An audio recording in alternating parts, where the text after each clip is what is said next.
our only microphone because my voice decides not to work. So, Okay. you guys should be able to be picked up fine. If anyone else speaking. That has to be our new criteria to become a. Yeah, where you said. It has to be loud. Everyone has to be as loud as Kim. That's what you have to do. I got no problems with that.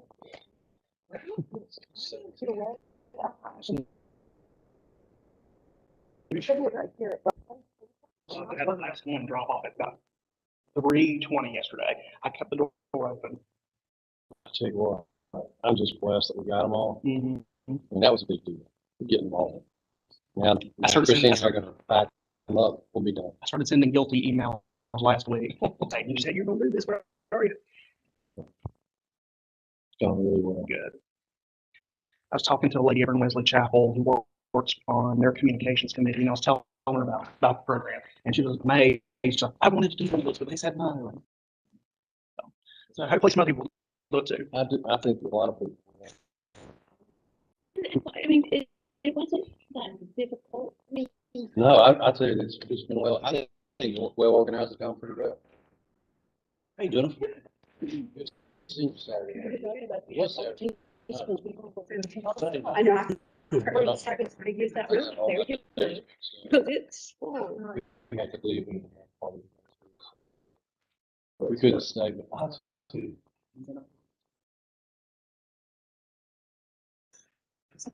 So wonderful.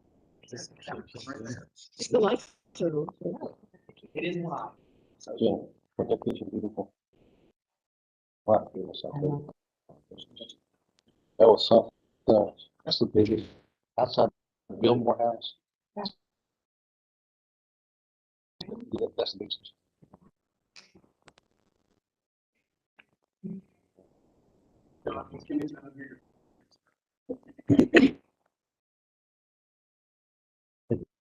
Also, every month. We'll just be able to all.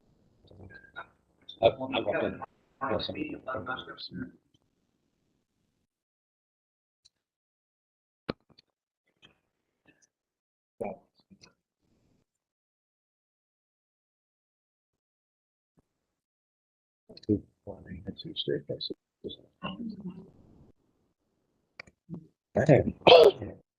Just a lot of space, maybe there's some.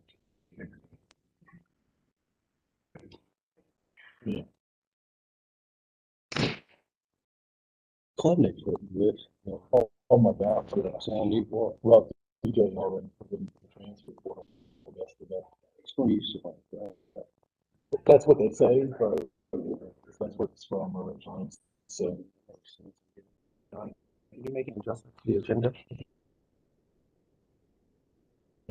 Under, when we move those down to 2 and 3 and put a new number 1 is, master plan from Nick Adams. Tell you what, how, Yeah.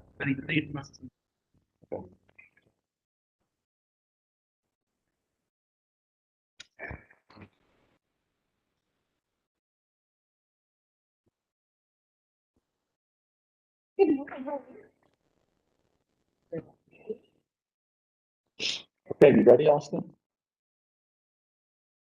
Oh, okay. It was sad. It was, we went to the game, boy. The first neighbor.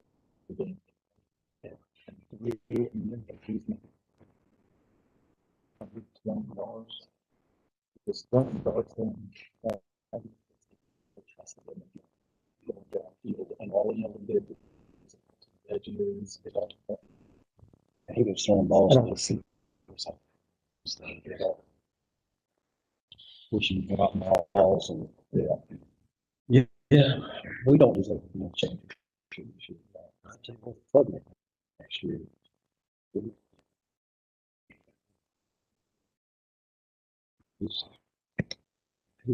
So he makes good decisions. He's quick. And he shouldn't get back or something.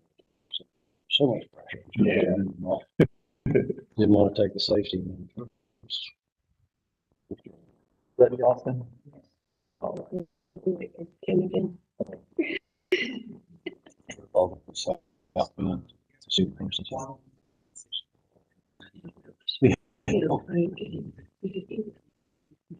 It's done. End of the year. Like getting lots of. Yeah, like right there, like right there. They get Marshall's emails too, so apparently the Marsh email has become real out there in the world. Similar to the hearing. Finish some of the actually. Yeah. And Bob, I had a friend who's also Nigerian Was last one. in college. Oh. Yeah, This is a bigger. Dude. really? Small. Oh my. Back in the days when you used to get phone calls, like the Mercury warranty. Right. Oh my god. He messes with them too. I got a 71 pin tile. Did you give me a warranty on that? Thing over here. Did you give me one? Yeah, that was 71. Oh, I've learned that.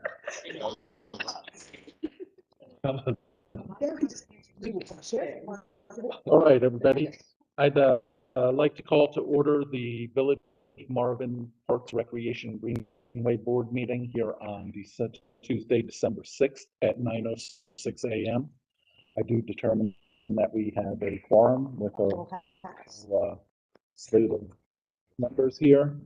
The first item on next item on the agenda is the adoption of the agenda. I do have one request for a change to change C, unfinished business, to move number 1 to become a plan update from McAdams, and number 1 will become number 2, number 2 will become number 3. Any other questions as far as the agenda? All right, do I hear a motion on the table to amend the agenda, include under item C, the unfinished business item number 1, master plan update from McAdams, making the recommendations of Village Hall landscaping number 2, and Friendship Tree update number 3. Second. All in favor, say aye. Aye. All right. Also, we have the adoption of the previous minutes from November 1st, 2022, which were included in our packets. Any requested changes on those? Do I hear a motion on the table to adopt the November 1st, 2022 minutes as they are written? So. All in favor, say aye. Aye.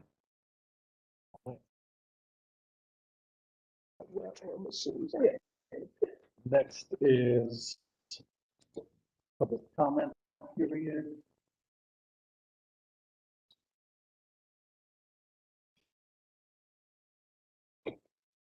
So there is no comment. Item number B, which is public facilities managers update, and we have tree lighting update with that. Just wanted to update you guys with the tree lighting ceremony coming, Saturday. All the plans, logistics are pretty well in place. You have a copy of the schedule in your agenda packet. I have a stack here if you need one for reference. Really the only that's kind of lingering out there are the presence of dogs. There seems to be an issue with virus or something going around in the puppy world. So a lot of people are reluctant about them coming out. Everything else is lined up. It's not a shocker or, into the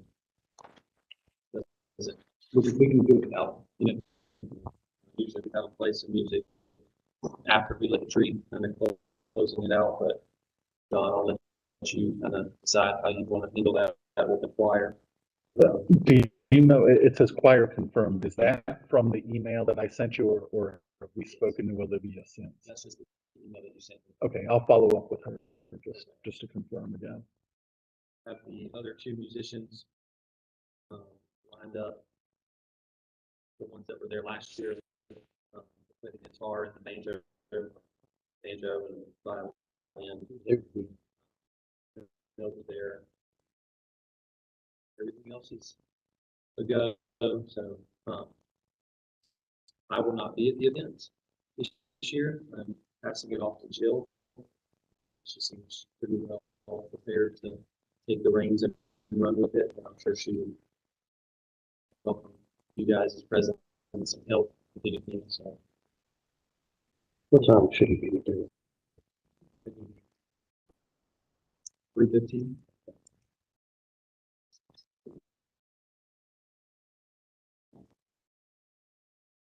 Weather looks good right now. Maybe a little cloudy. Who knows? But not 75 degrees like last year. And not So we're, raining. so we're. And there. Oh, yeah. I'm going to be at the garden Friday.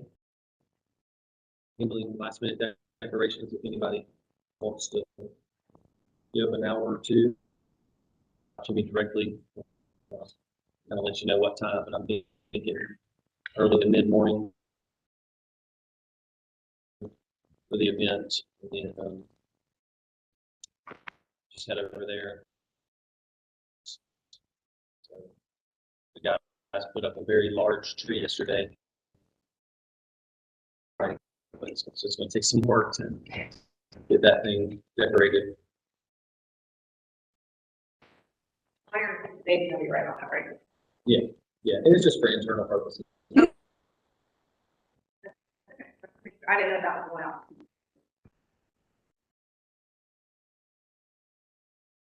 You have a good parade lined up. We're all confirmed.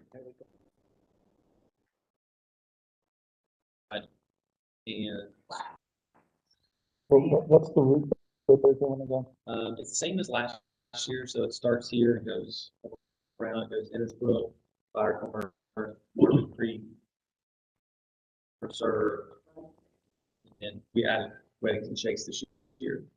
So that has some requests to kind of bring that side of town into play. We have the extra 30 minutes on the schedule, so.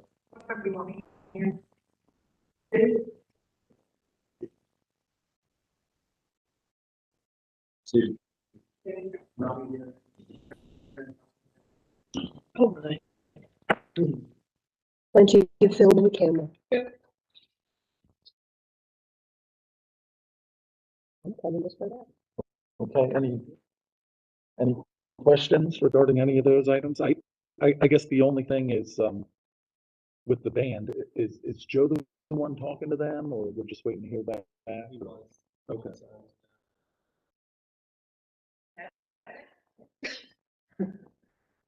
Did at the time the request was put. It's kind of the middle school is doing like a carol thing, like they're not.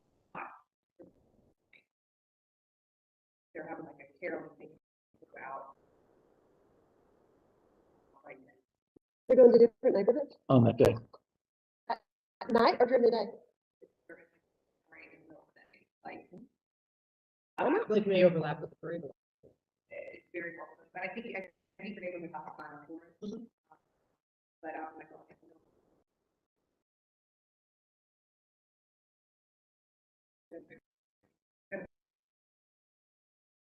Well, you said, the band. oh, the band is Carol. Okay, gotcha. Wow, Kevin was a band. So I just asked them to. I'm gonna be here, so they just. Okay.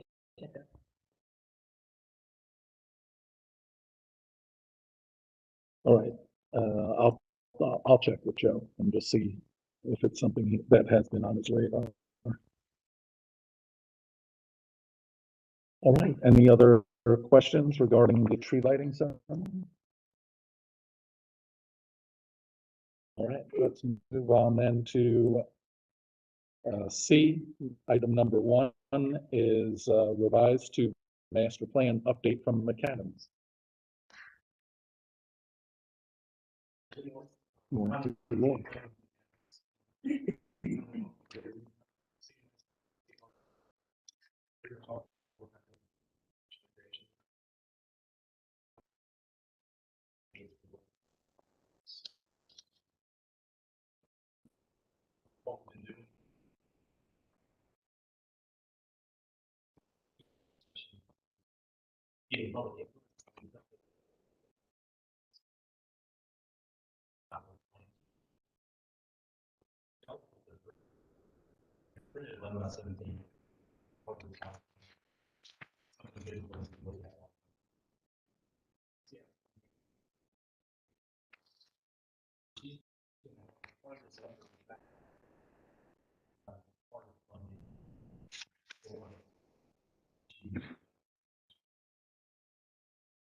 So if you look at the planning process, this kind of election is about a minute now, and you guys know them. Meetings. The board principals are gonna be got.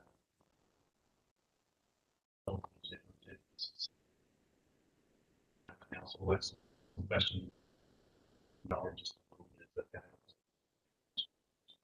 Recommendations.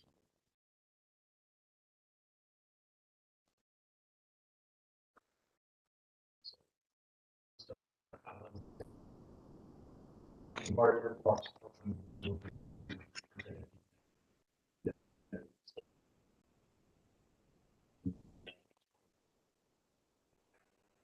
Also.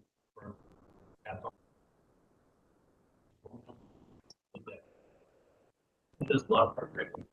A lot of program. Look at those and see what other things.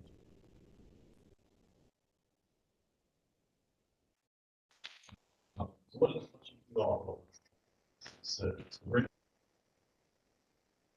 going to provide some input, and then it's the advisory. Any questions on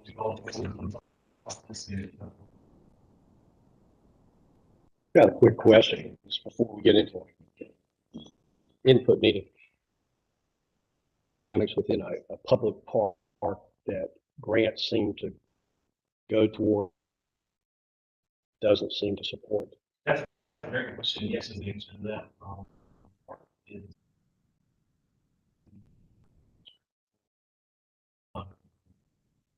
there's regular go towards a project that kind of pulls in their heartstrings a little bit. Keeps it in the splash pads, also seeing the amphitheaters and things like that. It's those things that they kind of create a lot of playgrounds. And that's the thing that's the good part about park changes from year shift with them. Like 1 year they went about $500,000 next year.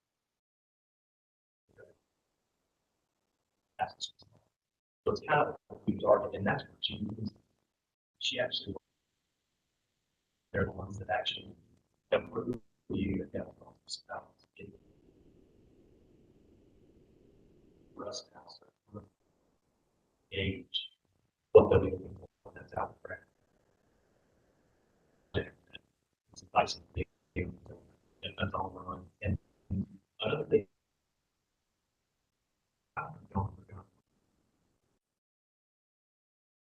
that's one thing we like to do. Grants the systems that have never had. Very good question. That'll be the second half of next year. And get others on too. So asset base. What is asset base? Asset base is the person that identifies opportunity risk research. So it's kind of in this 5-year community organizations, spaces and facilities, cultural heritage, natural heritage, festivals, and these are all things that make market market. You have to look at cultural besides natural resources. This is what we try to provide. Let's think of what questions you focus on. What's this? What do we like about the system? What do things need to happen? Also provide gaps, so feel free to get in the song. The first question: what about Parks and Recreation makes you need that?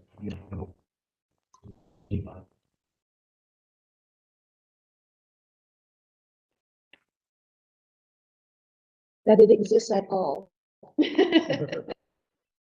I mean, for a relatively small area, we have a really nice park, right?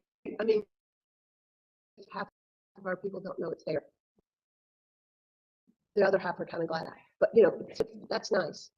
That it's there and that it is open space. It's very flexible in how you can use it. You know, so they make a good use of that part. It's a gathering place for our community.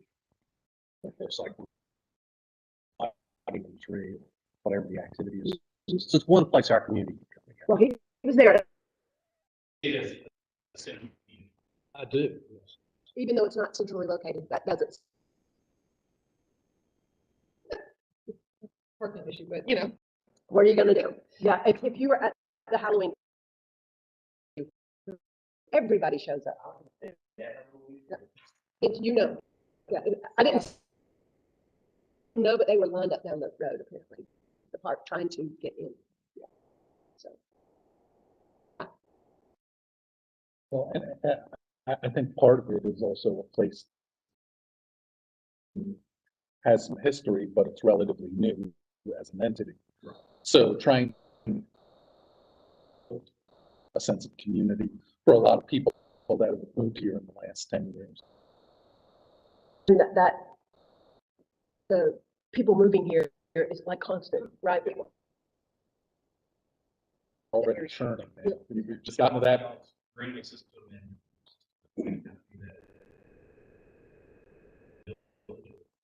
Yeah, absolutely, yeah, absolutely. Because, you know, it's comes to Marvin, comes here with school age children. And then we finally now, it seems just in the last the children has gone all the way through. And now we're kind of building nearly as much, there's not as much left to build. So, you know, our growth now is coming from people coming, and most of them are coming to the schools and things like that. But it also is a community approach too, because this is a wildlife community. I'll get the words right. And so the fact that we have greenways, the fact that our park has truly, right, and it's not just all a great big parking lot and a barn, you know, I mean, and a playground. It could have been a really nice trail around the park and all those other greenways, that natural kind of environmental approach that this neighborhood, this community has.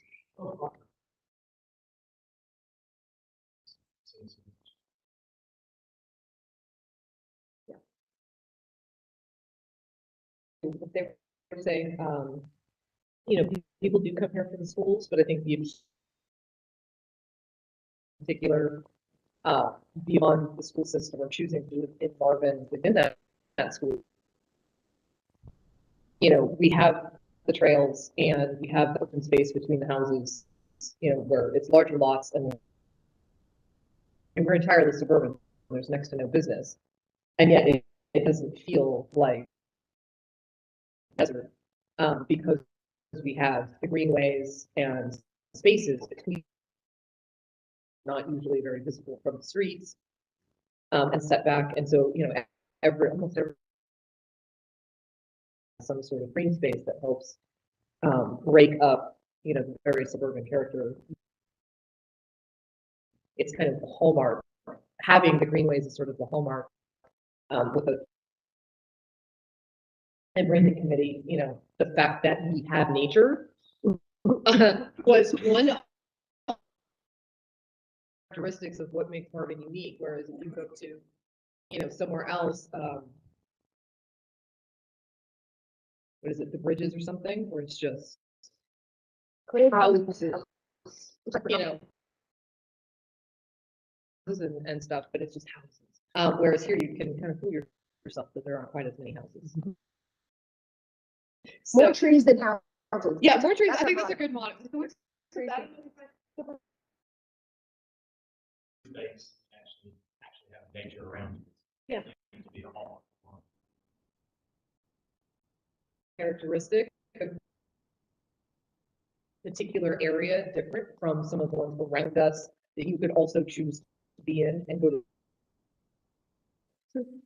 So I think our trails are key to that, just as breaks between all the housing.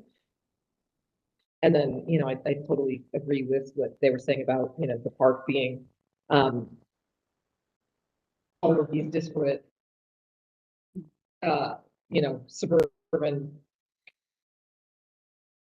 and making it feel like we aren't just a collection of HOAs, but it's a community. So, and I think encouraging more places, even just than the park, like when we develop this heritage district, I personally would love to see other gathering places than just the park that we currently have. That's one thing that will come out of our mapping exercise. Mhm. Map what's the grid system, and also start to see gaps. Circle. So that's here, and start to see this map. Yeah, and I think also, you know, when we look at the map, I mean, Marvin is really composed of two very separate islets with a tiny little bridge in between. So, like with wedding to Chase, adding them onto the parade, you know, we need to get some stuff going on the other side of the community.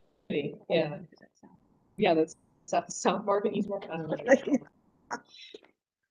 But this is all the discussions being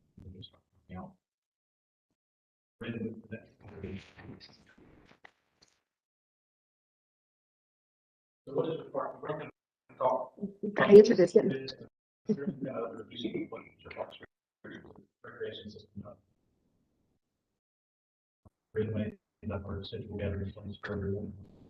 That seemed to be the. Well, lately, more fun events. I mean, Halloween was something else. I know Derek is still probably in therapy over it, but for those that attended anyway that I met, they seem to be having a great time. Yeah, kind of our problem now is trying to measure how much success we want to have with those. We're, It's a marketing way. contemplating ways to actually restrict marketing such that we're really encouraging Marvin residents to come and not the greater community.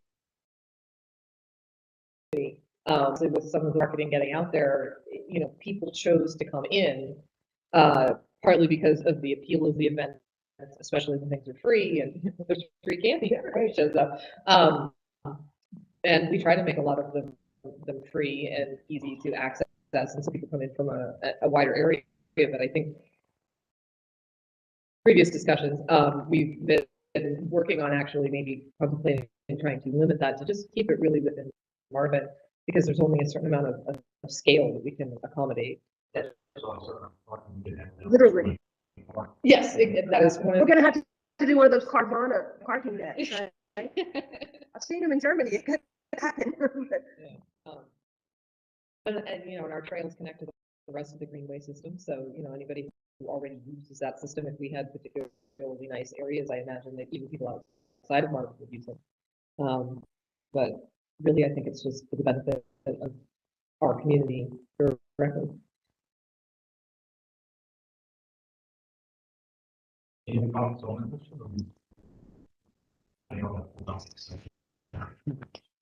Well, just one thing that I add is, we're blessed here in Marvin to have a lot of resources from a residents' perspective, So one of the things that we try to do is to, build quality into the things that we do.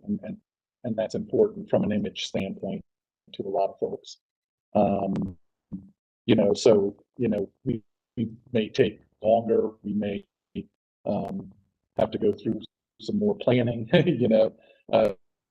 more on the planning end in terms of some of our projects. But, I think so far what we found is that the quality that we invest, in upfront has led to things lasting longer and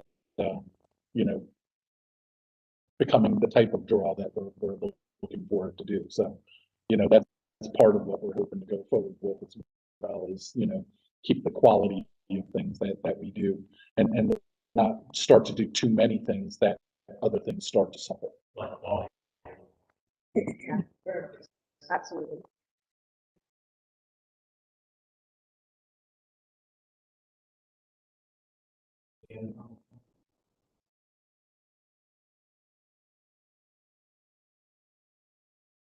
So then what sprinkles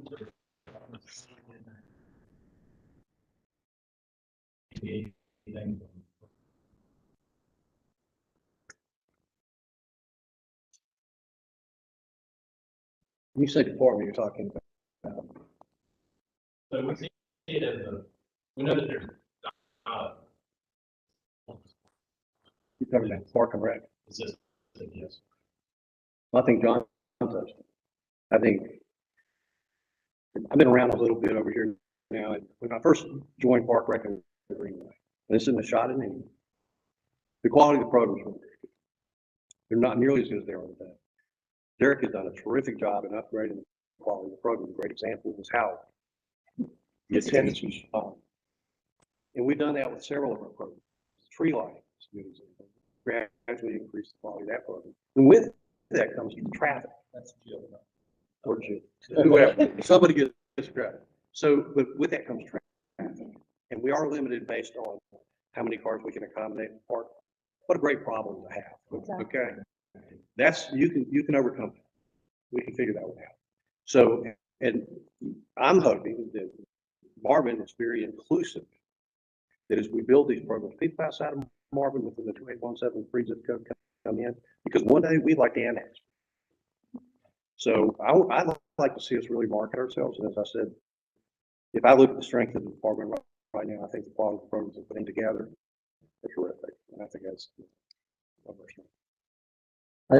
I think also, you know, there are some natural relationships that we have with other entities, whether it be the schools, whether it be nonprofits that are local, things of that nature.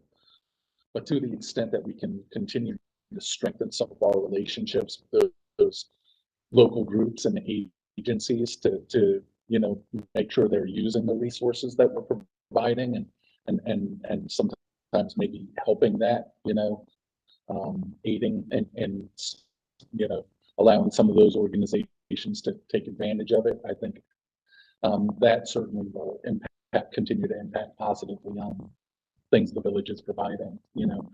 So nonprofits that need a place, you know, they think of, you know, doing something at either the barn or the other, you know, facilities that we have.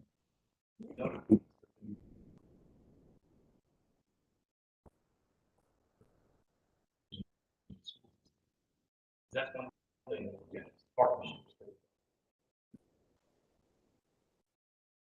I should hope Marcia's on that list somewhere. Marsh is that. That would be nice. I would like to move. That's the wildlife chapter here. Yeah, because I think also to the greater degree that people in the community even understand that, you know, the schools are you know, able to use it, utilize it, things like that. It brings, you know, better visibility to the things we offer. Is this structure and space part of the, okay, so I do know that we're also working with it's a state extension in Union County and with the local chapter of Wild Ones and Marsh on a collaborative kind of thing that we're going to have here in February. So you could add those people to the list too. There are other nonprofits that are.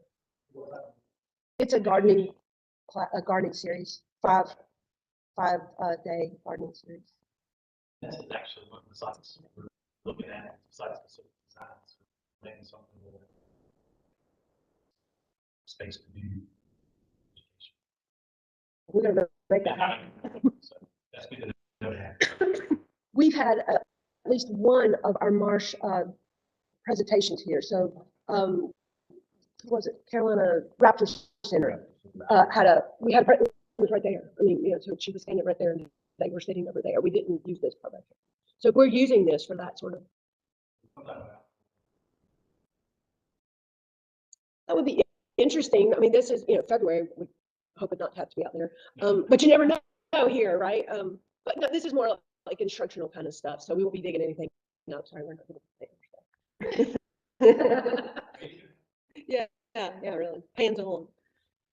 I mean, I think if we're, you know, daydreaming, I would love to see another building, maybe even. I mean, we've got the barn that's available, but maybe something a little bit more weather tight. Or, I mean, if community members wanted to you know, teach yoga classes or something like that, or, you know, we hold informational stuff or other things, and, you know, like, I think we rent out the barn. We do yoga classes actually, and stuff like that. Yeah, exactly. So I just don't know what the barn is like in winter. You mentioned February. I guess it depends on how fast you're moving, right? Yeah, right. So, you know, maybe to expand the options. I wouldn't necessarily want to build onto the park, but I know with the heritage going in, another community building that. I mean, I don't know. This is literally just me talking, and I'm not representing anybody else's ideas, but She wants to do warm yoga. No? Yeah, exactly. We're gonna do.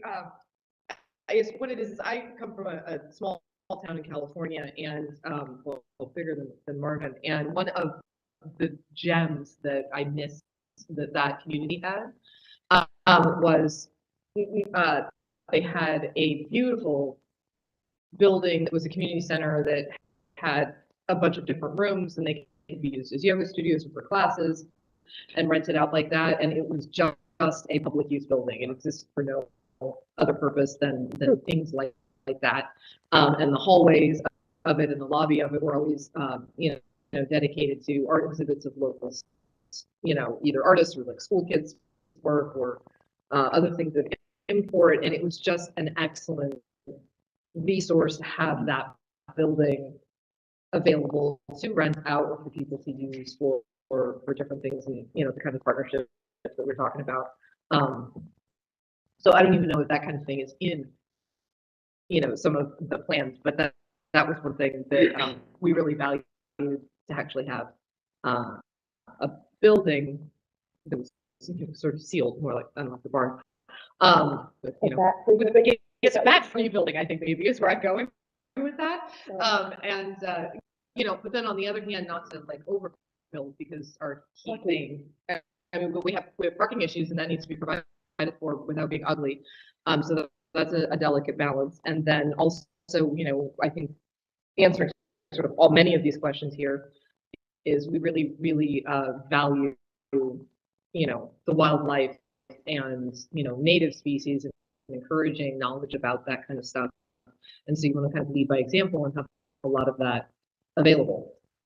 And You're not really wildlife friendly. yeah, no, so it's a delicate balance between providing like, a building in a parking lot, or, I know, the idea is also, as once the trail system is all complete, that people can walk to a facility like that, or to any of the shopping that is contemplated in the Heritage District. So it's really just sort of balancing serving the community centers, and also, and I think I also wanted to second sort of Bob's point about attracting other people. So I was saying that we had been talking previously about sort of limiting the number of people that come to events because we can only handle so much. But to his point about encouraging people to annex, is if we are providing valuable and desirable community services and facilities, then it encourages the other communities around here to want to become part of Marvin, and then maybe we bridge that gap between the two islands of Marvin eventually. Jen, just a question. I like the brainstorming with that. Yeah. The question is the location. Mhm. Are you talking about village district potentially, maybe? Potentially, I have no idea. I mean, I wouldn't necessarily want to build out in the park. Park is what the Well, park that's is. what I thought. Yeah, I mean, I can't imagine really building out in the park. So the Heritage District is the next reasonable place, considering that's undeveloped and So, unspecified as yet. So these are all. and that was largely a stream of consciousness rant. I had nothing prepared, and I have to check with anybody else. So that's just me. Right. Don't forget that part. Yeah. Stream of unconsciousness. That's my realm. That's different.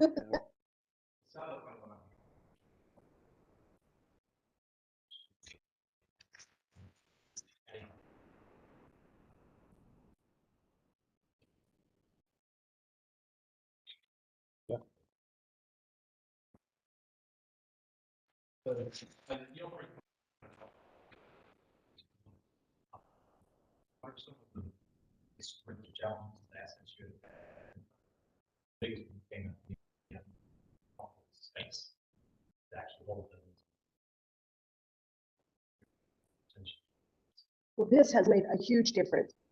And I'm not sure that we've all wrapped our heads around that this exists. I've probably used it more than anybody because I see empty space. I want to fill it. So, I mean, if we were doing the Friendship Tree back in the old building, it would be in our garages right now. We'd be, well, we might be anyway. Yeah, we'd be drinking. Seriously, I mean, this building has allowed us to do all kinds of things that previously in the tiny house that we used to, yeah, the tiny house. Literally, you just couldn't do. Yeah, we do have some new space that's great, but I still think that one of your biggest challenges is parking.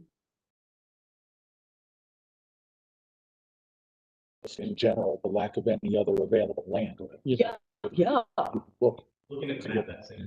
that Carvana thing is starting to look like a good idea, right? and what parcels you find, we face the natural, hindrance of our own success because the cost is so high, That would be, That's something we're looking at.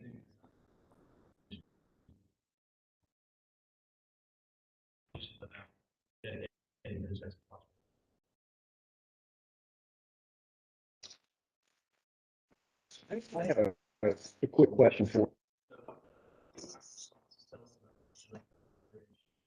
I think Bob had one other question. I just had, I guess it goes back up under the trust umbrella, potentially.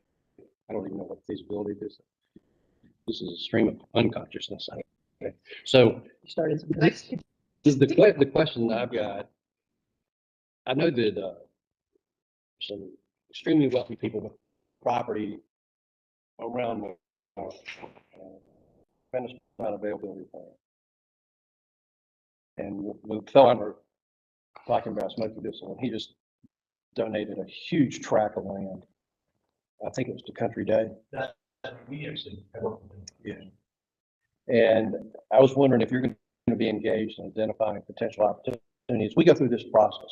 Let's go back to Jen and John's question, point about lack of land, lack of opportunity in terms of, more greenway space, more parks, more of everything that we love and the people that come out here to enjoy.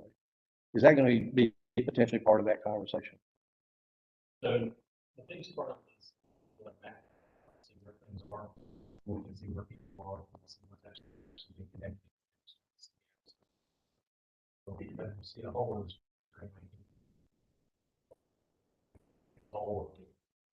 This seems to be a community center where something needs to be rather than we'll start with. Yeah, and understanding that and got a lot of information, so we'll know what are the village rules, making parcels that are in the spot. I'm gonna identify that parcel because that'll take somebody. This, it'll be more general convenience. Certain stuff. Community centers. Yes, these don't say, hey. Price point. I do want to add something to what would strengthen us. You mentioned greenways and the interconnectivity of those. And I know that's what we're working toward one day, that, you can start here and walk the whole thing and come back 3 days later or whatever.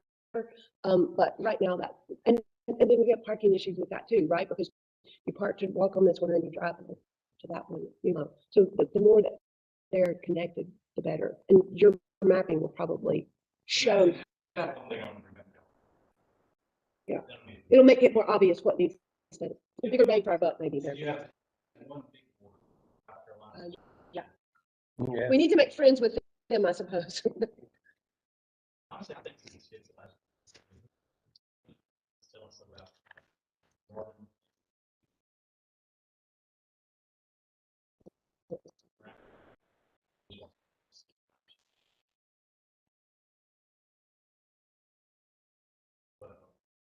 what I'm seeing in space, keeping the quality of the air.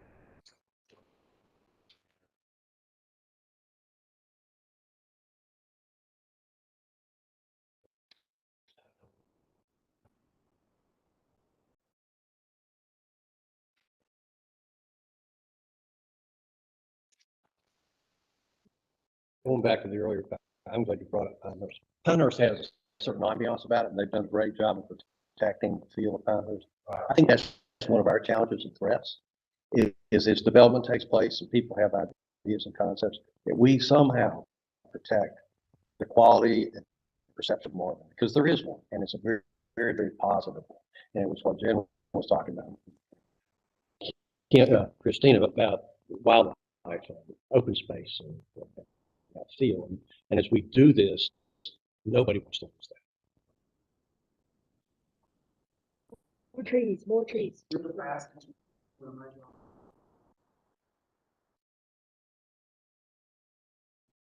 you.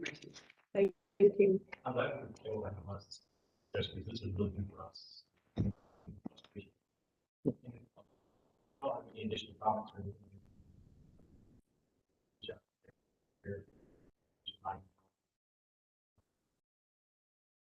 Continue on our stream of unconsciousness or unconsciousness, whichever. Yes, Thank you very much. thank you.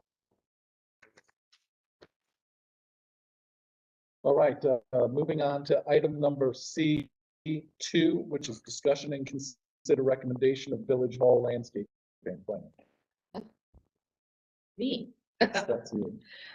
Okay, so I believe all of you, it was in the agenda, I think, right? So all of you have had an opportunity to look at it. The email I sent out when it was done kind of encapsulated my thoughts on there. This, as I pointed out, this last week, it's just in ink, it's not in stone. So I'm open to any suggestions or revisions, but the thought process, and definitely not, it's one way to do it, but not the only way to do it. The thought process that went into it was that the current landscaping obviously is not succeeding, mostly because we think of soil issues, and it's soil's going to be dug out, new soil brought in, which is what precipitates plants. So looking at what we've currently got right now, be enthused about repeating exactly what originally went in, partly because we have mixed in with planting, including around the tree out front, which is just a weed whacking. You're gonna cut the trunk and the plants are very, very low below the windows, and so it just kind of gives a very the original plan when I was looking at the landscape plan also has a lot of large shrubs planted right in front of the windows. So in developing this plan, I was trying to be cognizant of window placement, the views from certain offices, screening the things like the air conditioning condensers and stuff like that all the time with evergreens, and for providing some height in the planting beds that wouldn't block the windows with the trees,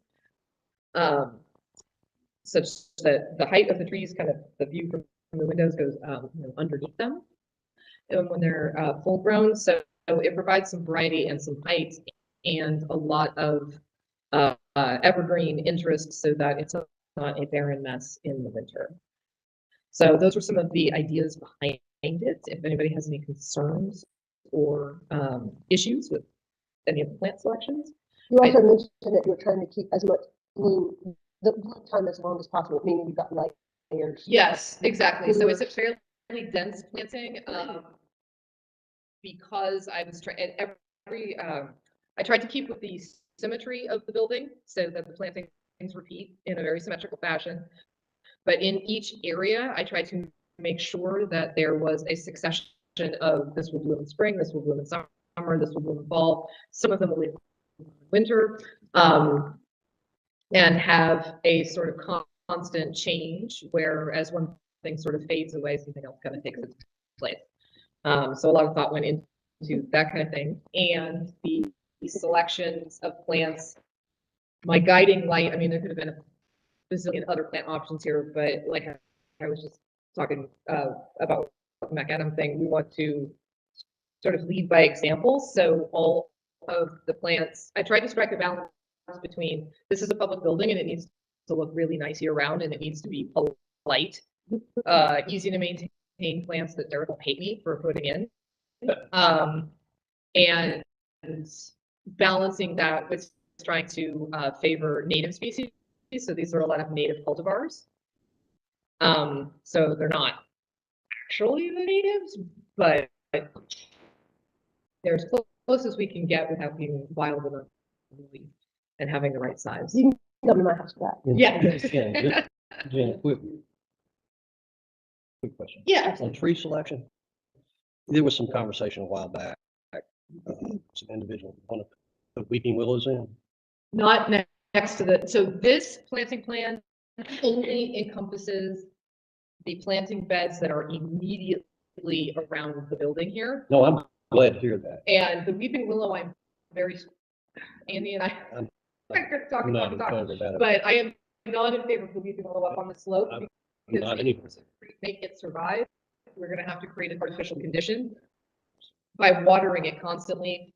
As we all know, slopes drain. well, the roots are invasive Yes, and they're nasty trees. if he wanted a weeping willow, my suggestion would be to be in this lawn out here on the side in the low spot where it might benefit from being in the low spot and where it would drain the I think leaves. everybody needs to recognize what a dirty tree it is. And it requires a lot of maintenance. Yes. So I'm hoping nobody wants to push that agenda. So there is no weeping willow in here. There's so many good options here for trees. I mean, Yeah. hundreds and hundreds of options. That does not have to be on the list. Yes, no, he Uh, feels very strongly about them as a visual appeal. I'm on a practical level, I don't think it's the right selection for that drainage issue out there. And it definitely has no place this close to the building. So I have restricted the trees here in order to get some height to go with it, to go with the architecture here. And not just have it sort of a flat expanse. I've gone entirely with red buds. There are two purple leaf red buds. One is your sort of normal size, and those are in the corners here. And then there's an virtually identical cultivar that only gets to about 10 feet max. So They male or female. they are The only reason, probably sterile because the reason they're I'm asking, do you know a red bud? They're beautiful trees, but they also have, they're, these not being the species, they don't produce. I don't believe They're not gonna make produce babies. any- No, they're sterile. They're not gonna, yeah, they're sterile. I'm pretty sure. I would like to make a comment. Yeah. I think you've done a great job in terms of variety, Thank you. instead of everything being the same. I think you've I done, tried to keep enough the same that it wasn't onesie twosie, like no, looking I scattered. think That's why each section repeated, I think you've done a nice job. but thank you. I didn't ask you a question. I love your plan. Yeah, I can see you put great thought and I was very impressed when I looked through it. Thank you. So, but only I had a question about, Lord Petalon. Yes. Obviously, those are not native, and No. I noticed we have a lot of those in there, and I know why, because they have a beautiful year-round color, Mhm. the Chinese French, the beautiful pink flowers, which are also called Chinese French flower. Is there any spots that maybe that we might consider a native, like evergreen, like in theory, that maybe not have quite as many Lord Petalon, or am I like completely out of my What's your suggestion? I'm sorry? in theory? Barry. That it's our native holly, it's a year-round evergreen. My only concern would be its size. Right, and I think it does. And whether it's- from 5 to 8 feet, but it probably could be maintained shorter. Well, so these loropetalums top out at 3 foot because they were right in front of the wind. They formed the foundation planting right. I only use the loropetalums as a foundation planting right at the foot of the building. So that. And so those are the ones that top out at 3 foot. And that was my constraint. I didn't really want to use them. I think they're wildly overused. Yes. But I was going for two features. Is number one is trying to create visual interest with contrasting foliage colors. And so with the red buds being the purple, the forest pansy, that's a purple leaf. I was trying to echo that kind of on the ground. And then contrast that with some of the chartreuse colors so that you have some interest. So the loropetalums fit that bill where it was allowing me to pull the purple color down to the bottom, and they come in a bazillion different versions, and some are nice and small. And then I used purple pixie, which is a low growing, it's a weeping ground cover type 1, just to echo that at the edges, but only in a few spaces. But I share your concern. So if anybody does have a small, There's a small version. I've never seen it before. Yeah. This inkberry shamrock is 3 to 5 feet. I mean, you never know. 5 foot, if it's 3 to 5, it will probably need some pruning, but if it's not like a 8 times a year, like a boxwood kind of pruning. I have no idea. It could work. This other one is similar too. So anyway, I got this on Plant Toolbox. So Yes. There's two other considerations. I know this is difficult, so, there's the kaleidoscope albeit. Yes. That adds a lot of colors, stays low, and you could intersperse it with floor petal, which petals normally are fairly dark, so you could brighten them up. Mhm. The other is the sunshine ligustrum, which is a I was thinking about the sunshine ligustrum. beautiful yellow. That's not native. Neither one of No, those. but I don't think we have to be 100%. Well, we're not gonna be. Because most Yeah. of the good natives were either really too big, Right, that's right. and because they're woodland plants and they get They're squirred. happy here. Yeah, I'm just thinking from an aesthetic perspective, I think this, I've had experience with the sunshine cluster, and they are just absolutely beautiful. they are stunning, and I didn't put them in here. But just give it consideration. No, definitely would give them, because I actually did think of that, because I used them in my mother's landscape, and I used them in there. The color palette that I've got going on the corner here is a gold toned juniper, vertical juniper, and so that was contrasting with the purple leaf loropetalum. But the instead of the kaleidoscope phylum, I would probably use moonlight, which has a green and silver Yeah, it's pretty kind of thing, and common. then that would sort of match the blue junipers on the corners. So it's really just a matter. It was just a matter. Once I was looking at non-natives, it was just sort of a matter of picking the foliage color that I kind of wanted Yeah, to. it's done a great job. Like I said, I'm No, your super point is well taken. And I get it, we're passionate, and the reason it is so much is because it is the only plant that has that beautiful dark plum foliage, and it contrasts well with other foundation plantings. So I get it. Especially against a white building, I was looking for some. And you're not gonna some find dark. purple native plants. So No. they're not gonna happen. No, right, exactly. So, no, your point's well taken, and I did try to stay with natives, and you can obviously, with the camellias, the loropetalums, and a few others in there, I obviously. Yeah, the camellias are great because that provides us winter. Winter interest, it was really very few other things. So there's Other than certain, hollies. like, I mean, you can't, my whole yard's not native. I mean, it's just, that there's just certain things you just gotta put in, like you said, to make it look right. Well, and that was my balance, if for a public building, Right. if I were doing, a private residence and they were like, I want, just all natives, and if they had damp areas, boy, we could really go crazy. But a lot of the local natives like swampy stuff, and right here at the building, I was really aiming for drought tolerant. So that, the viburnums were the only sort of nod to the swampy stuff, but, so the button bush and a bunch of other things kind of had to stay on fridges. Just as a general comment Yes. and consideration, if I look at the landscaping that we currently have outside here, two things. One, they were put in the wrong time. That's number one. But number two, the quality of the plant material is very poor. So as you build this plan, I'm hoping that we use a landscape that will provide quality of plants. Because you can put the best plan together you've ever seen, and if you don't have good quality plant material, you're just pushing a barrel up the hill.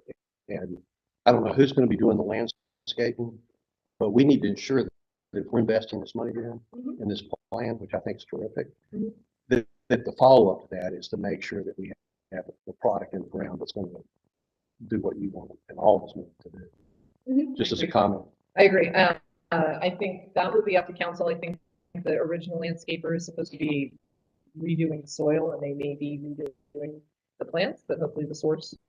So that will be up to council. My only comment was about the Calicarpa. Yes, and I need to change it to Calicarpa americana, not dichotomous. Do you know the timing and the plant? Are we looking at next fall from the installation of all this plant material? I don't know.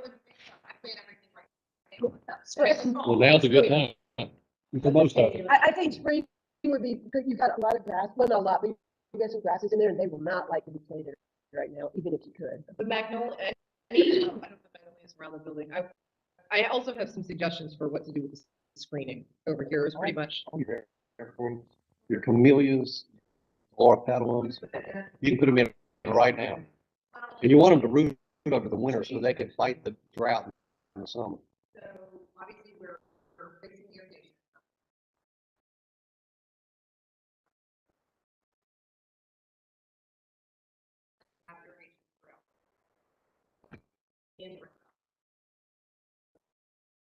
Yeah. But I mean, my preference would be to right now.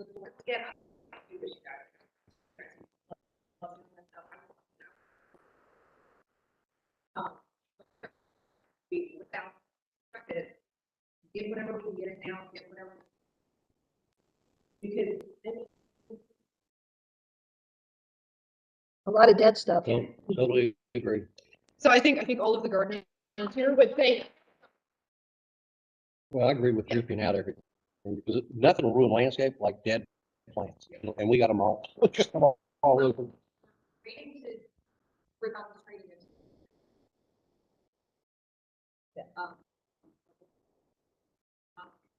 Like, I mean, they want to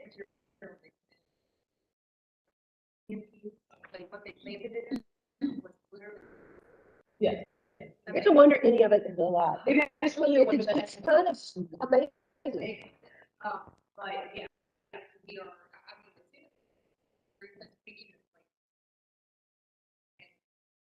get, you know, a planting supply list put together. I mean, I think. And find them. And find them, I wish that. I totally agree that, so first thing that I mean, obviously you don't want to put anything in until the turf's changed down, the irrigation is in, because you don't want to put it in for the backup, and you don't have to work around it. So, and they'll need to take out the bits of turf and everything. So as all of that, you obviously want to do that first. So it depends on council approving it and getting that done. And then that defines the timeline, right? Approve this today, and you're happy with that? I'm very, very happy to take it to council. Let's make a motion. I mean, there's like, there's a species change on the plant list, because she, there, nobody's that. Yes. Anybody knows it. But it ain't Now, and a few of them are changeable if we can't get all of like the specific variety I put in. Some of them though are kind of specific, but I tried to pick stuff that's readily available right now, like things that are riding a wave of popularity, such that they're not impossible to find. But a lot of it is not going to be available until spring. I mean, I don't know what the commercial growers have, but I know like the retail growers are not going to be ordering plants until spring. But it's going to take time to get this done, and we're going to be looking at spring really fast. That's my next. If whatever is available, we can do now. Like those Yuletide camellias will be available now. And that's my question on it next, is if you try to approve this, the next is, I mean, price. We'll need to, yeah, we need to have the price down. So as part of our recommendation to propose this to council, we'll also direct staff to solicit, you know, Pricing. for. Well, we would need to get, excuse me, Ken, we need to get at least 3 bids, correct? For a project this size. Okay, 2 bids. We just need to access the best landscapers and do it, because I don't want to half-ass this, excuse me. But we've invested a lot of money in this town hall and this, and I don't want to jeopardize Jen's plan by. I know an excellent Several. installer. I know a very precise, excellent installer. I can contact him. We need 2 bids. Find whoever we could ordinarily use, because I mean, I know an excellent installer. That's all he does. It's nurse and install. He doesn't irrigate, he doesn't. What's the threshold for getting bids?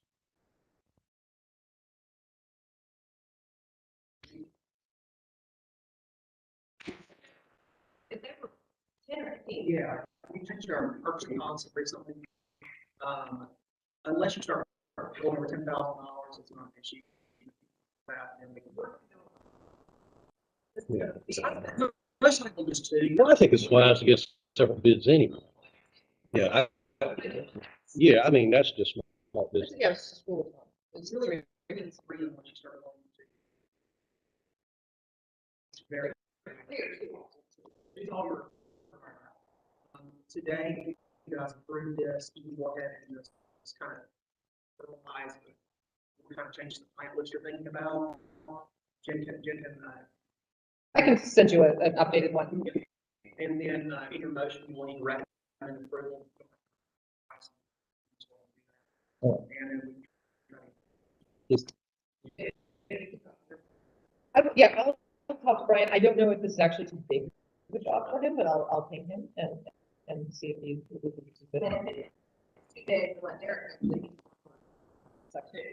Well, Derek should probably work. I have a question. Does our current irrigation meet the needs? I have no idea what our current irrigation is. It's drip, right? No, it's pop up spring guide, right? Around the building. it's Yeah, drip. it's a trip. That should be fine. What's gonna end up happening though is if it's not, I prefer not to have soaker hose, like the perforated one all over. And actually have drip emitters, so Can they be switched out? it can be, yeah, because all you do is you just have dividing lengths of hose. Yes. And the hose just snakes around under the mulch. So, and even if it is drip emitter currently, We'll make sure. we're almost addressing- guarantee you those emitters are not in the right place. So it is going to be a factor where they're gonna have to replace the emitter hose. I just want to make sure we address that need, so we're not doing a backtrack. Yeah. thing. No, we don't want to backtrack at all, although that is not disturbing to the plants. That can be the blade on top of the soil. So, yeah, Right, so do I hear a motion on the table to recommend the village hall landscaping plan that Jen has put forward with some minor changes she will be making and directing staff to open? So moved. I can. I feel a little funny Further seconding it. discussion? All in favor, say aye. Aye. Big question there, but. Oh, she said that. Scrape off the couple top layers.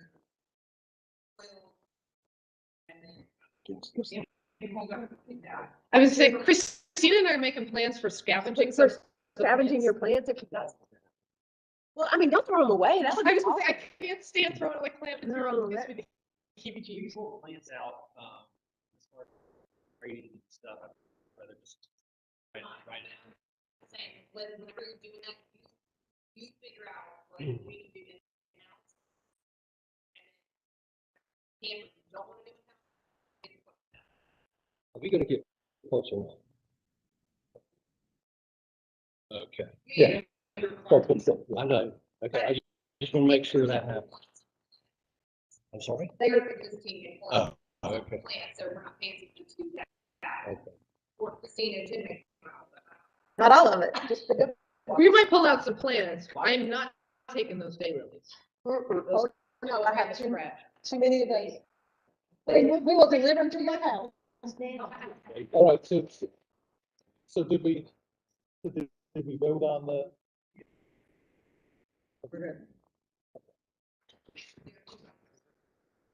Is everything coming out? Everything has to come out because all of the soil has to be pulled and replaced. So absolutely everything between these walls and that sidewalk has to come out. You're not keeping any of it anyway. No, none of it. Absolutely none of it. I mean, I have the same morpulums as some of the ones out here, but these are in such rough shape that after all of it, like, But they're, and also, they're the tough. soil has to be taken out, so those are not gonna survive being. Okay, let's move on to item number 3. Let's move on to item number 3 is junction 3 update. So Bob. Yeah, this takes a couple minutes. First of all, before I start, I want to thank Austin and I want to thank Jill for all the effort they put in to make this a successful program. Because frankly, without them, it wouldn't. It would have been so, a big old mess back there, wouldn't it? Well, it's a big old mess back there already, but No, it would it would have have been worse. yeah. But anyway, I want to recognize them before we start. We initially started based on recommendation of the Christmas Bureau in Union County. And we would start with 20 children. And that's what we started with. We ended up sponsoring 60 children. And, you know, the whole attempt in this program of vision was to get the community involved in something worthwhile. And the community did get involved. And it is worthwhile. And Christina's been, I mean, she's been a trooper too. And we're going to finish up wrapping all the gifts today, hopefully. If we can't get it finished, then we'll have it finished tomorrow. I got up with Topolino. We just found out that he's available on Thursday. We can't do it a couple of days that we thought. So he will meet us here Thursday morning, 9 o'clock roughly. And we'll begin the loading of the trailer, and then we will drop everything off. And I'd asked Derek if he could provide a couple of guys to help slow the trailer. And I'll be here, and maybe I'll see it up, I don't know. But we got that room back here, the storage room, is absolutely full to the brim. Oh, let's face it, into the hall. Two halls. Into That's, we're in. So there's some It's children, still back there's some children that are really gonna have a special holiday. You need to do lots of things. Yeah, and Austin and I've talked about that. So We really need to send out things like things. we'd like to do post marketing, social media and the website. You're looking at time, but you're not. You're full. Well, Joe's got to do it. So it is what it is. Yeah, I know. Well, I just appreciate him doing it. The trailer's 27 feet long, 8 feet high. And, I think we can get most of it in there, if not all of it. And then if we got to take another load, we'll take another load. I can come at 9 a.m. Okay. Now we can load this thing up and get it done. But I want to thank everybody. Well, thank you, Bob. You've been It's been a great. been a driving force on it. So. We had people coming in the day of all presents were trying to pull back out. I mean, people get those balls come out.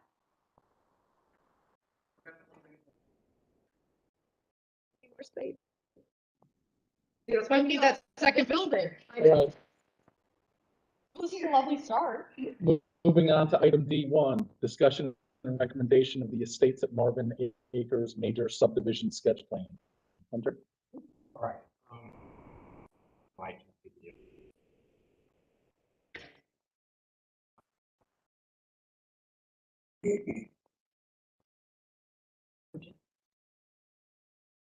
Anyway, so yes, we, village received a, subdivision sketch plan application for home subdivision at the acres at the corner.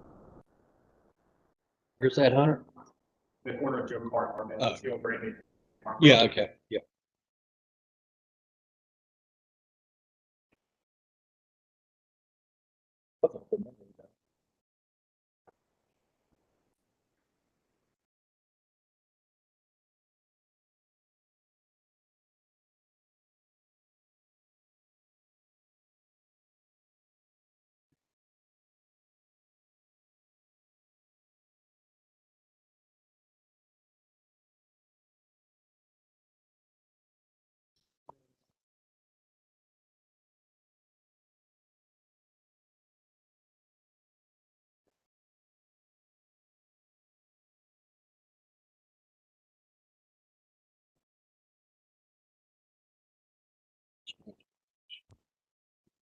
So, I know parts of, just per our ordinance, any, major subdivision sketch plan can go to PR&G for recommendations, kind of up to staff's discretion. That is the two reasons why I know that we have 2 new board members.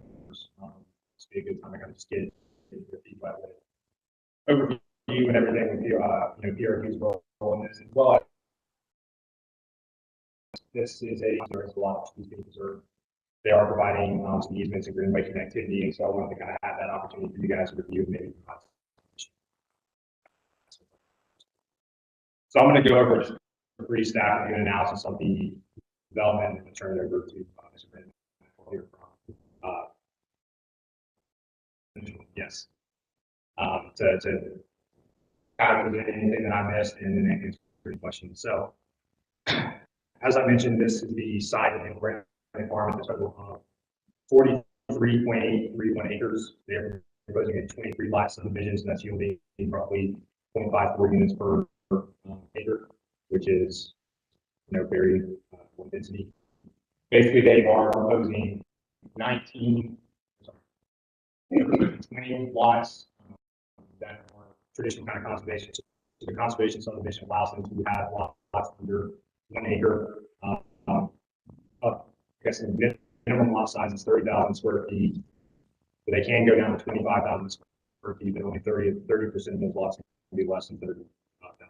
And roughly 30,000 is about three-fourths of an acre, and 25 is 2.5 and three-fourths.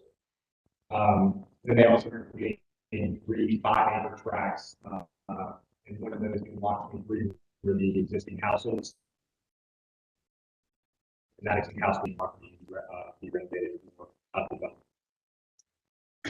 They kind of conservation land, so roughly right now is that they're proposing 6.5 acres of common open space, which is the minimum of 15% of what our suppliers will be considered conservation subdivision. They are preserving a whole lot more on the property due to one, you have a 200 foot MCD buffer. Here, the water along the back of the property. That red line is roughly they can't fit within that. Lot 1 and 2 need to be purpose that basically the building pad. The setback lines of the building did not really pass. Especially in the lot 23 and 22. In the house that they lot 23 and even though it's not identified as common open space, they do that 200 foot buffer. That's basically they're working on doing the final calculations. I don't have that exactly. You're looking at probably another 10 acres of tree preservation area for the most part, so we'll have an exterior and interior tree preservation strips and locations that basically those are going to be within these blocks. They are also proposing a greenway trail.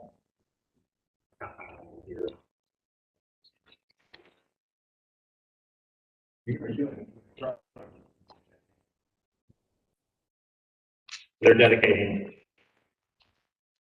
So right here, beside here is the Estates of Barbara Branch being done by Jones Homes that was passed last year. Their the Estates of Barbara Branch trail runs here, so they're going to have an easement for a trail here to connect with their sidewalk development, and also proposing a trail here to connect to one. They're also donating land here at the corner for a future roundabout at your water margin that's identified on through the county critical intersection program. There is no formal project for a roundabout at this time, but having the right way then it allows the village to go seek funding through the EPO for that project, and that's most likely going to be, or that's going to be, we're going to be applying for that process next year when they do the fall project. But in the meantime, our engineer is looking at doing creating a preliminary design for roundabout as well as preliminary intersection improvements. Basically, because that roundabout is going to be this one might take some time. So the goal is eventually with that right away, go ahead and maybe have a turn lane and a right turn onto Martin Road as well as left turn onto Deer Park. Even looking at working with DOT, maybe looking for an intersect signal change there. But all that is kind of temporary until we get the application in roundabout. One of the issues that stretch has always been the elevation change immediately off the road that called, I don't know how many times they had to fix that fence. They eventually moved, but will any of these changes kind of help or in any of these plans to aid in that elevation issue coming right off the road?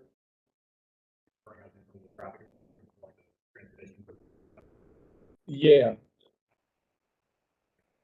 Because it's very preliminary. It's a basically they have their new shed, they're proposing that don't have that right away in the new shed. They kind of been this out some of our requests. But one is kind of making sure that that new shed, you can see like lot 1650 is 100 right away to the back of those properties. So really that gives us some flexibility for the ground, like from the right of way for the roundabout to be, I guess just be located. But when it comes to the actual specifics of what we're going to do with those transportation improvements, Sorry, about the improvements, make sure. Well, it seems that there's only one house on a 5-acre lot that's planned for that area. But still, you know, if there's gonna be a lot of changes to that area already, I don't know if it's like the Bermuda Triangle.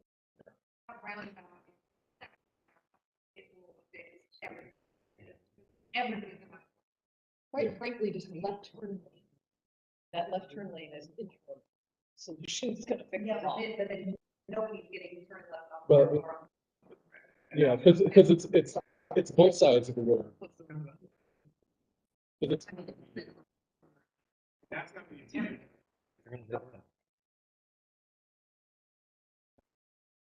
Yeah, so the intent would be, I've kind of talked with you, preliminary with this. If we had the right of way and everything, and they can make some initial traffic improvements, one, those improvements would be kind of built into the roundabouts, we are saving costs. But at the same time, due to the TIA that they provided as well, we did a crash analysis study, I think back in 2019. Based off of those numbers, I think we have a case to work with you to get some spot funding for signal interchange temporarily there, especially if we have the right of way to do so. So that's kind of our goal. Just a quick question. Have we done, Jennifer, I'm speaking, have we done land acquisition for that roundabout? Correct. Yeah. Okay. That, And would that involve Firethorn? it probably will, but that's kind of the goal, is like having them donate Let's just start. A decent a size. decent size, it can one shift what the design would look like. Then if they just kind of put it in the middle and take portion of the all right away. Yeah. Would a traffic light work as well? Not. Yeah, I mean, but It'll fail and back up, the same thing here. Everybody. I love, say move traffic. They're excellent. Yeah. And that is a critical feature of this right here, like, That is such a dangerous. I would say I tried that intersection. So I'm really loving. Really loving that part of this plan. the other thing I'll mention, you were talking about watching when that green line that comes here.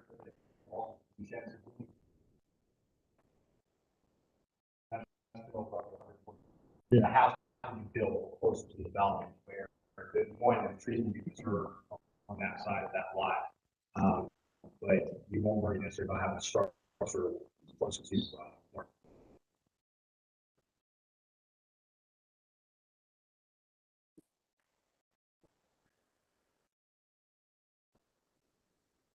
We have not, like I said, this is kind of a preliminary, based. Property management. Have to do it and get different people. So that I actually talked about. So one, in the site plan you can see is that proposed dedication for future sidewalk along Park Road. Of actually doing the same thing, or potentially having a dedicated easement down Marvin Road. Kind of a goal and something that Derek's kind of brought is just, trying to have one as a mark that gets completed, but then potentially having connectivity from the neighborhoods off your car with that sidewalk from Marvin Road. Then you go down to make out what's the easy way. 6 miles. To have pedestrian access all the way to. That would be good. Yeah, the sidewalk trail that's on Joe Cart the rest of the way would be great to continue. I mean, that's kind of like the greenway easement is one thing, but if they also put the sidewalk easement, like you have that connectivity, so the greenway easement may not be needed, and at the same time, this is just with the sketch plan, they're basically proposing that they're going to dedicate greenway connectivity or easement somewhere that we can kind of maybe think through that, basically as long as we have.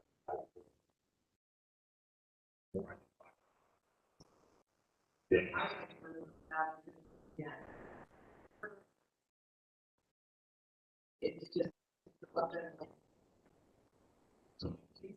Can't do anything.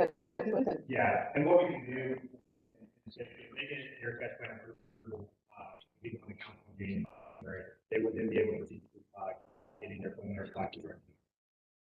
That they can kind of really get into the grading and everything, as well as like making sure this dedicated easement. But once they get that approval, then they can start doing the actual land, development, putting in the road, kind of, and grading needed from lots and so on.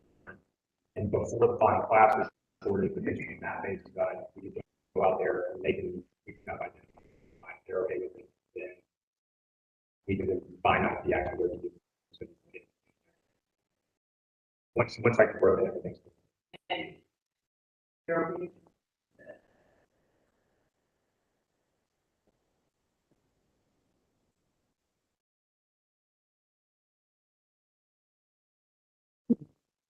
Because they are, I think, are going to be able to, or they are providing the right-of-way dedication and all this stuff. So it's kind of like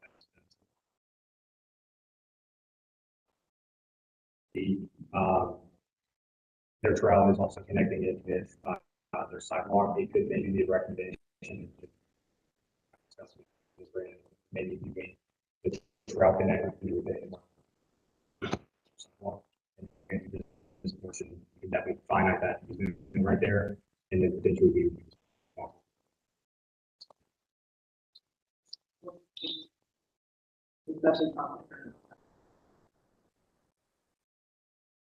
Potentially, this trail easement, it's gonna almost like mirror the Jones Hill trail easement. So. Where so. Don't home cross one. Saying that we can get more bang for our buck in trail locations versus having two in the same spot. Well, It's just connected to. yeah. It's connecting their street. It's not running next to it. It's connecting their street to the Jones.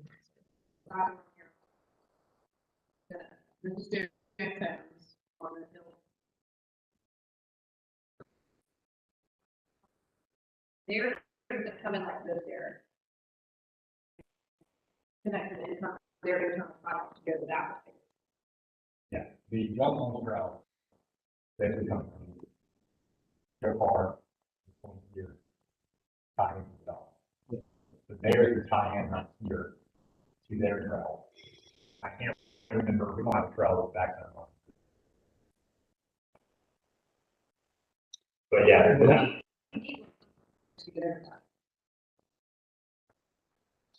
Kim, you made a comment. This backs up on Marvin Creek. Correct. Subdivision, it does.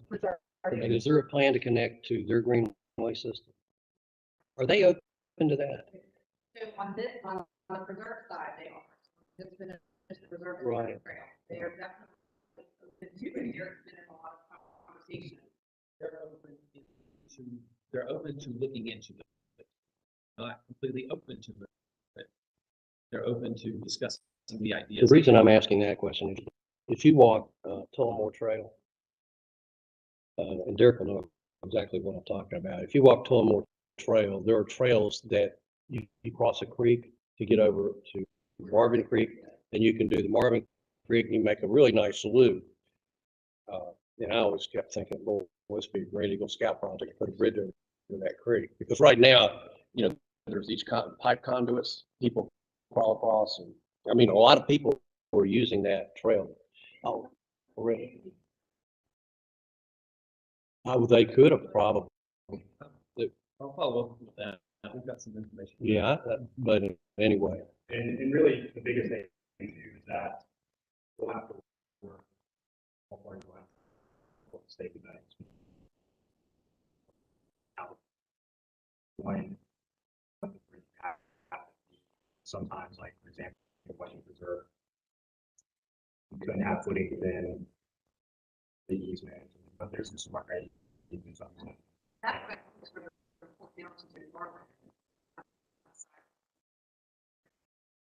And that's completely fine. That's kind of what my thing is.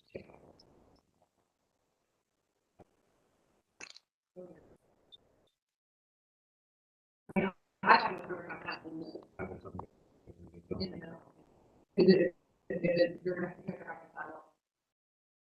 I mean, The sidewalk just continues, I mean, and that internal trail is really up to them in the development, it really isn't, it's not really available to the community. Well, that's kind of what I, one, they did the easement design for the state, but to your point, so right now, the state is tying into their farm. You had a sidewalk there, and if they wanted to still do something internally between lots, between one and 22, they might. Yeah. Because nobody, I mean, if you have the sidewalk available, anybody who's walking down to her is, or you don't wanna like walk into their community and then get to that trail, you're just gonna walk the, on the side. that's not the legal group. That's not the legal. I have a question It about could the be, bond. it could be just part of the recommendation, and once again, there's a sketch plan from, just taking at the site, making sure that's compliant. But it gets into the amenities provided, on their, on the site plan, is that they're proposing dedicate X, Y, and Z. The actual specifics of those could be, fully kind of more detail, later on. In the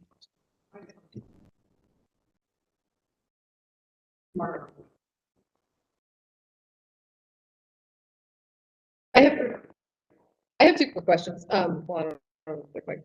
With regard to the lots, so you said this is conservation development, which means that they can have the smaller lots. Are the lots themselves clear cut and we just are conserving the stuff around the perimeter? Or is this like Bell Grove where the lots were made wooded as well? So, so two things. So, right, their intent right now is to not clear cut it within those months. So the lots are going to continue because, I mean, those are big enough to contain some trees. Yeah. So their tree survey, tree removal plan, tree mitigation plan, all that stuff. In the next phase. Their intent is that they, the three parties with it for the development, that's they're reserving this for the 5-acre tract. So that's what it is.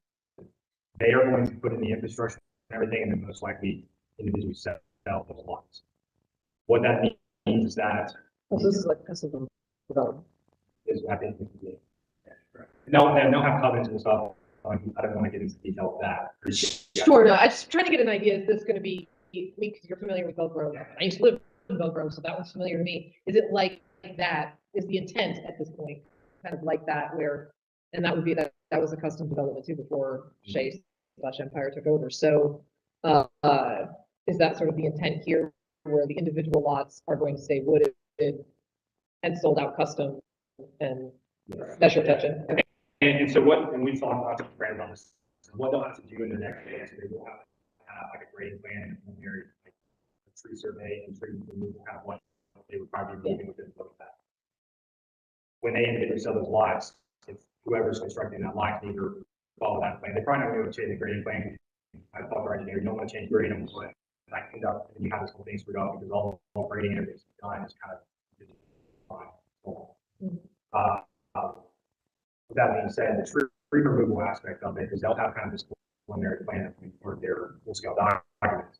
But if they, if you have a custom move that was going to slightly something that's still compliant with setbacks, then they'll have to get an individual tree removal permit, and basically whatever trees that they remove will then be mitigated either on the property or somewhere within the development.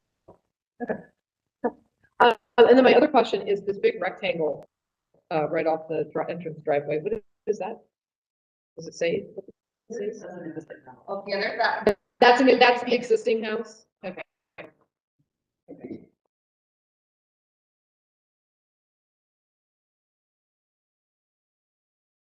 That being said, from a kind of the PR&G role, was looking at tree preservation and the aspect of it. And then just kind of general comments and feedback. Ultimately, ultimately, from their, submittal, they have, like I said, they've admitted 5 or 6 times. They've been very accommodating, the comments received, the planning, the IM, even the staff, that's kind of how we got to this spot. With all that being said, it is complying with the ordinance. Their next step would be on planning board next week, and then and if they want to receive 4 people from council. When do you think you'll go to construction on this, assuming all the approvals take place? As soon as we get through the which is one, it can take 3 to 6 months, depending on if they're, which basically the way our ordinance is set up. So we're looking at 2023. Yeah, because this one, the sketch plan won't even be approved for January. So construction, using the estates of Mark Branch, for example, they got approval in March, May of last year. And their construction documents got approved in December. Now they had a little bit of other issues, and it actually helped them become aware of the and kind of with the impervious and stuff. They are not proposing a DNP because the goal is that they might be under the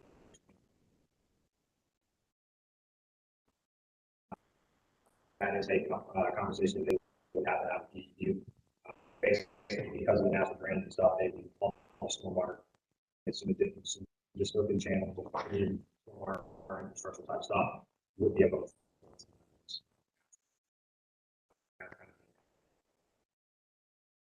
Other than that,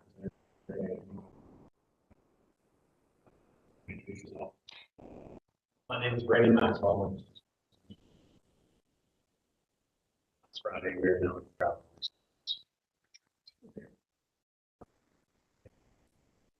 But he underhit all the points that I had written down. All the other thing, I guess, that I would add is that you're looking at a minimum 3,500 square foot home and price point of 800,000.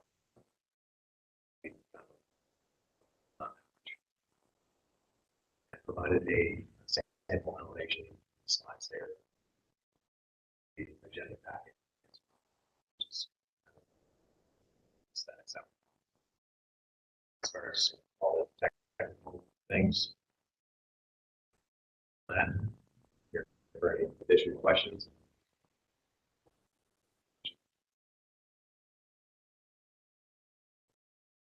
The last thing I'll mention, and this could be part of your recommendation, and this is council's decision, is view shed. Per it's the view shed is a minimum of 85 feet, and then it's a formula based off of road frontage and acreage of the property, so it be a maximum of 285. Obviously, with the acreage and road frontage, they would be looking at probably that rough maximum of 285, which is 285 with downstream water. They are, our ordinance does allow kind of a variance granted by council for reduction in view shed. It can never get less than 85, but it can obviously be less than 285, whatever they're they are requesting that because of the hill splitter buffer. This was also done for the estates of Mark Branch, also done for Legion Hills. With that being said, even though the way I look at it is that if you were to have 285 at the front, you think about you're pushing lines back, and they can't really do that here because of the DEQ buffer, but all you're doing is then pushing where the trees are being. Here, because they have the DEQ buffer, they're actually probably going to be preserving more trees than what they're proposing with, it kind of varies with view shed. But ultimately, they're still within compliance with our ordinance. They have that right for that. That is a decision for council. So during your recommendation, you guys can make a recommendation to also to those that submitted and approve, with that view shed reduction, or if you guys discuss that further, I don't think that's a good idea. That can also be part of the recommendation from staff's review and everything. It's definitely, it's more than staff's opinion, because if you think about hardship and stuff, but that 200 foot DEQ buffer, it really kind of eliminates where they can develop. They're already such a low density development in general that it's not like they're doing something to really to output a higher density product. On top of with that 200, nothing can be really disturbed. So you're still maintaining the same amount of conservation, and tree preservation throughout the development.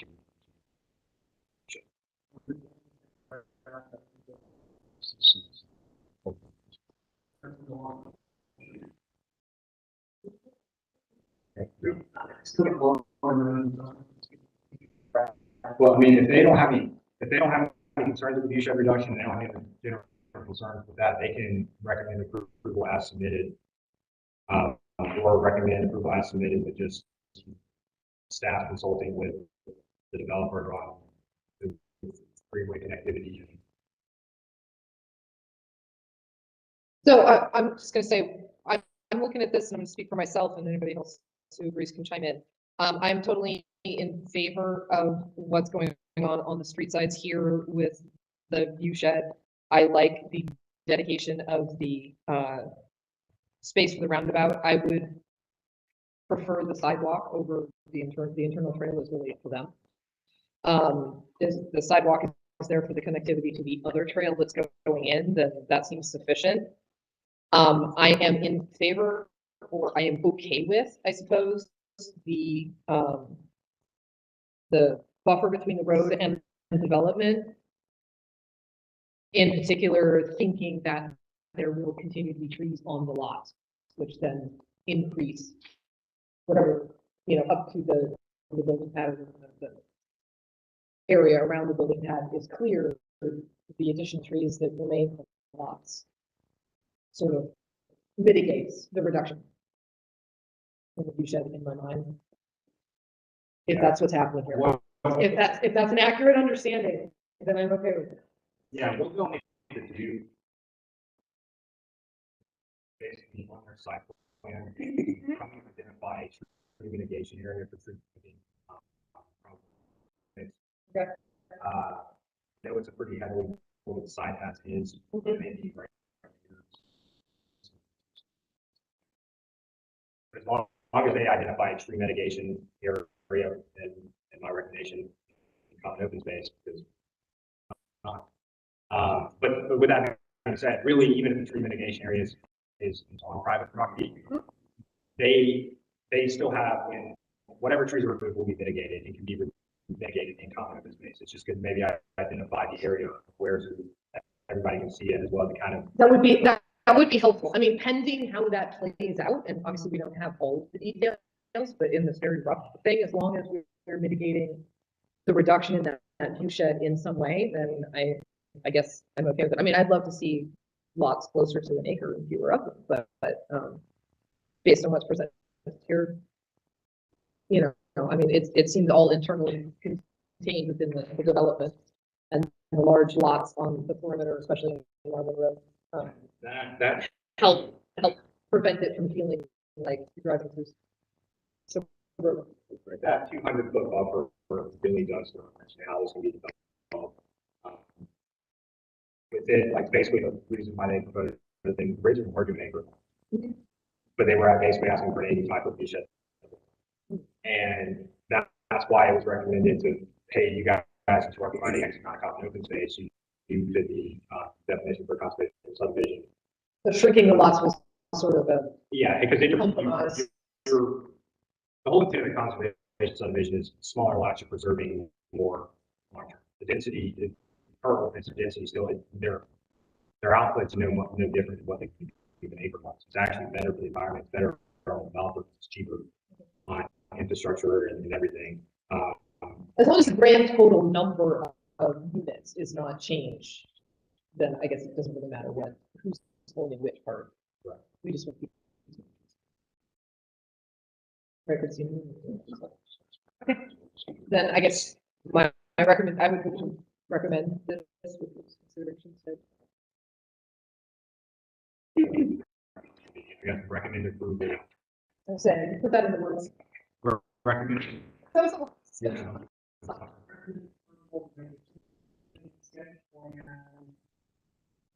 Just with the recommended additional condition. I don't know if it's additional, but well, yeah, it'd just be with consideration of making sure that tree mitigation areas have been defined within the either the board council or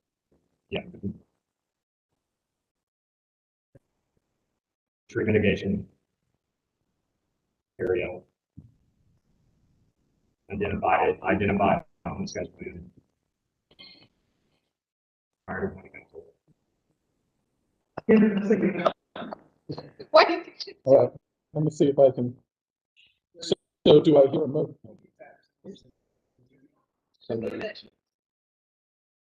Moved. Seconded. All in favor, say aye. Aye. I do. So for my old brain, it really worked out. It worked out. All right, let's move on. We got the next one. Thank you. Thank you. And this is new business item number 2, discuss and consider the recommendations of adding airsoft and related items, activities to the list of prohibited activities.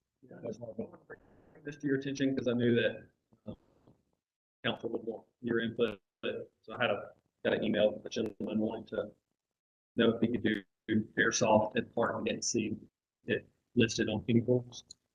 What is airsoft to it? BB guns. It's a type of.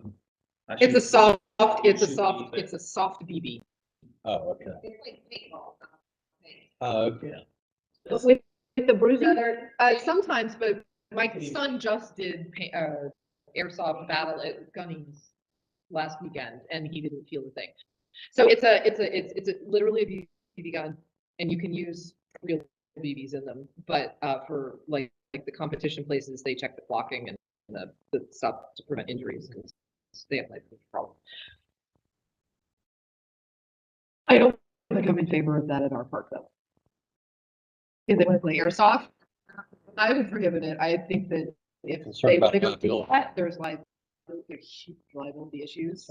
About the liability issue. Because if they're not wearing masks, goggles and all of that kind of stuff, and I don't know when that. they're eyes and teeth, and then they overshoot because you can't contain it. Like when you go to an airsoft field, everybody there is wearing the gear and they're in a specific place, and they're all geared up. And people have been checking that.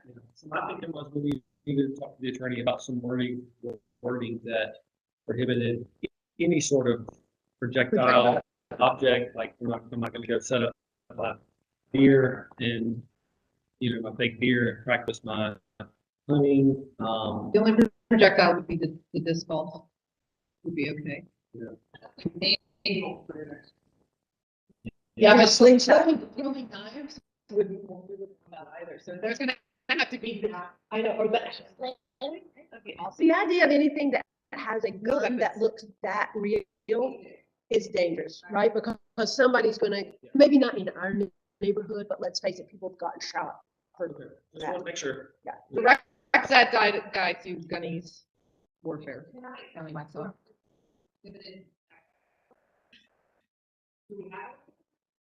Hunting, fishing, horseback. riding. Swimming, Yeah. Open fire. Probably should be prohibited.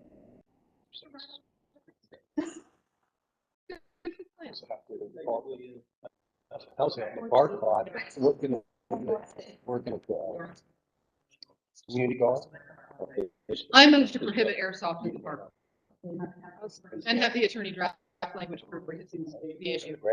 I'll second it. Okay, so, right.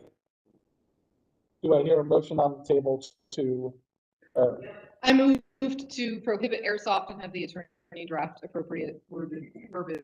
to And that. I seconded it. well, I just think it was airsoft and other similar.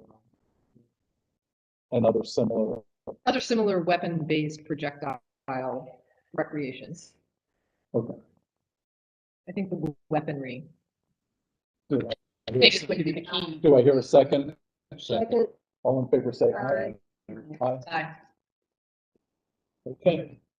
Moving on to review of action items.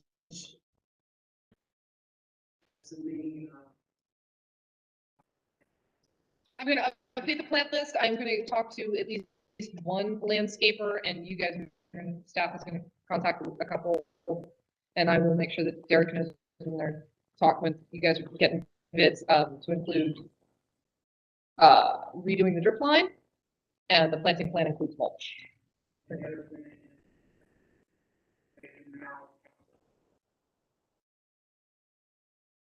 I'm sorry, say that again? Yep.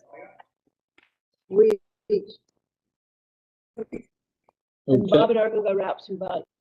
Absolutely. Right on the list. Kim, review of ongoing action item list. Bob, you're gonna be here for. Yeah, I'll be here all afternoon.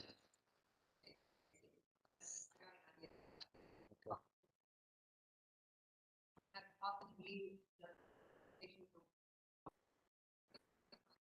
And, you can go ahead and please. have the guy-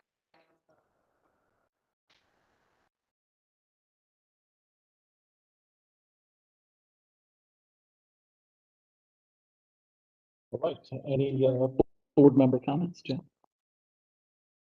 Not here. Good. All right. Do I hear a motion on the table to adjourn the Village of Marvin Parks, Recreations and Greenways Board meeting here on Tuesday, December 6th at 10:56 a.m.? So moved. Seconded. All in favor, say aye. I am I. If anybody wants to see the plan, I have to. Absolutely.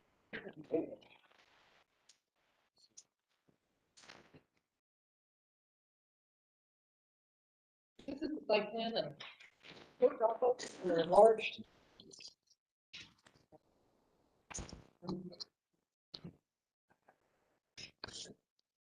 Uh,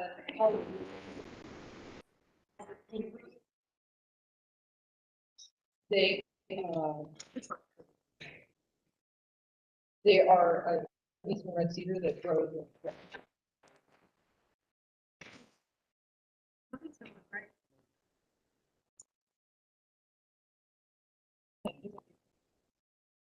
They look. Yeah, so screen that. Yeah,